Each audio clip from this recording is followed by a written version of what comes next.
శ్రీమాత్రే నమః. శ్రీ లలితా సహస్రనామంలోని 737వ నామము ముక్తి రూపిణి.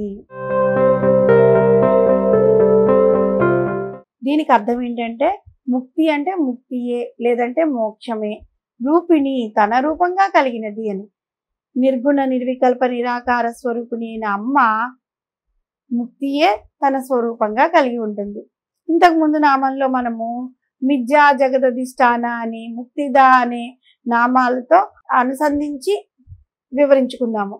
కామ క్రోధ లోభ మోహ మదమాత్సర్యములనే అరిషడ్ వర్గాలను మిథ్యామయమైన మాయతో నిండి ఉన్న, భ్రాంతితో నిండిపోయిన దుఃఖపూరితమైన ఈ సంసార బంధనముల నుండి తరించుటకు భక్తుడు తన కోరికలను ఛేదించి కామ క్రోధ లోభ మోహ మదమాశ్చర్యములనే అరిషడ్ వర్గాలను జయించి మనసును అంతర్ముఖం చేసి మన దేహమని దేవాలయంలో హృదయపీఠం పైన ఆసీనురాలై మోక్షకారకమైనది ముక్తిని ప్రసాదించింది అయిన జగన్మాతను దర్శించగలిగినప్పుడు అమ్మలగన్నయమ్మ ముగురమ్మల మూలపుటమ్మ మనకు ముక్తి రూపిణిగా దర్శనమిస్తుంది. మిథ్యామయమైన జగత్తుకు అధిష్టానము లేదంటే కారణమైన జగన్మాతయే మనము ఇంతకు ముందు నామంలో మిథ్యా జగదధిష్టాన అనే నామంలో తెలుసుకున్నాం. ఆ అధిష్టాన దేవత అయిన ముక్తి రూపిణి అయిన అమ్మ అనుగ్రహం కలిగితేనే కదా మనము ఆ తల్లి యొక్క మోక్ష సామ్రాజ్యాన్ని పొందగలుగుతాము. బ్రహ్మవిద్ బ్రహ్మైవ భవతి అంటే ముక్తి పొందినవాడు అంటే బ్రహ్మమును తెలుసుకున్నవాడు బ్రహ్మయే అగుతున్నాడు అని అర్థం. అటువంటి మోక్షధామమునకు సామ్రాజ్య అయిన మాతయే ముక్తి రూపిణి. మోక్షము అంటే ఆది పరాశక్తి అయిన లలితాంబకి యొక్క సచ్చిదానంద స్వరూపాన్ని పొందగలగడం. ఆ రూపాన్ని మనం ఏ విధంగా పొందగలము? మానవునికి గల 4 అవస్థలైన జాగృత్, స్వప్న, సుషుప్త అవస్థల్లో అమ్మ యొక్క ముక్తి రూపంను దర్శించుట చాలా దుర్లభం. ఈ 3 అవస్థలను దాటిన తర్వాత ఉన్న బాహ్య ప్రపంచంతో విడిపడిన తురియ అవస్థ లేదంటే సమాధి అవస్థలోకి మాత్రమే ముక్తి రూపిణి పరంజ్యోతి స్వరూపిణి అయిన పరమేశ్వరిని దర్శించడం సాధ్యపడుతుంది.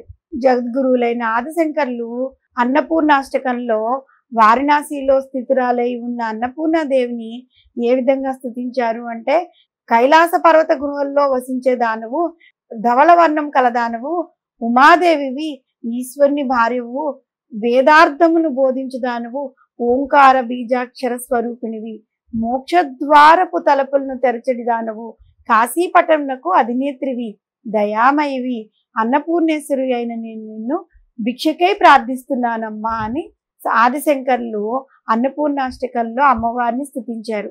ముక్తి లేదంటే మోక్షం అంటే సస్వరూప విజ్ఞానము కలగడం. నేను ఎవరు అనే విషయాన్ని గ్రహించగలగడమే సస్వరూప జ్ఞానం. అజ్ఞానం వలన కప్పబడిన ఈ మిథ్యా జగత్ ప్రభావం వలన కలిగిన నేను అంటే ఈ శరీరము అని అనుకున్నంత కాలము ఈ స్వస్వరూప జ్ఞానం సిద్ధింపదు. ఈ విషయంలో భగవాన్ రమణ మహర్షి విషయంలో జరిగిన ఒక సంఘటన మనం ఇప్పుడు తెలుసుకుందాం. శరీర త్యాగం చేసే కొంతకాలం ముందు రమణులు చాలా క్యాన్సర్ వ్యాధితో బాధపడుతున్నారనమాట. ఆయన ఆరోగ్యం రోజు రోజుకి క్షీణించిపోతూ ఉండేది. కానీ తన శరీర స్పృహ ఆయనకి లేనే లేదు. కానీ ఆయన పరిస్థితిని గమనించిన చాలా మంది శిష్యులు ఆయనతో, భగవాన్ మీరు పరిస్థితి చూస్తుంటే మీరు వెళ్ళిపోతారేమో అని సందేహం కలుగుతోంది అన్నారట.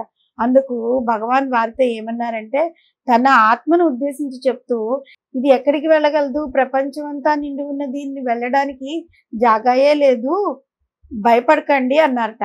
అది సస్వరూప విజ్ఞానము, సస్వరూప జ్ఞానము. ఇక మనమంటారా ఈ శరీరం వెళ్ళిపోతుందేమో అని భయపడుతూ ఉంటాము. మనం భయపడినంత మాత్రాన ఈ శరీరం వెళ్ళిపోకుండా ఉంటుందా?